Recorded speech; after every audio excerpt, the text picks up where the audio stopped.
A giant drifts in from the sea. Another cruise ship arrives in Venice. Hundreds of cabins, thousands of passengers. Restaurants, bars, cinemas and swimming pools. A very modern, floating resort, suddenly dwarfing this ancient city.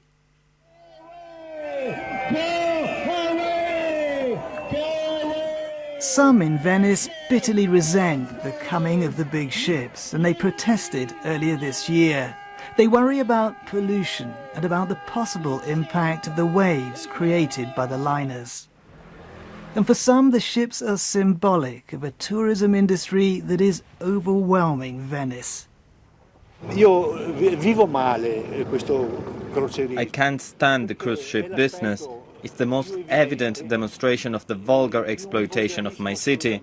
The beauty of Venice is undoubted, but the city pays for it like a prostitute that is too beautiful and sells herself.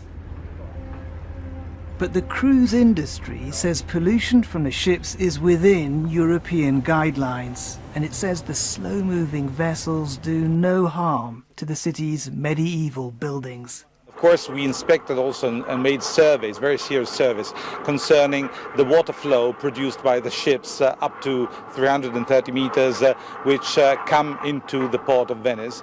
And of course, the kind of very slow and soft flow was the same of the natural tide we have in Venice. So there's no damage at all. And these passengers, the cruise industry argues, have every right to come.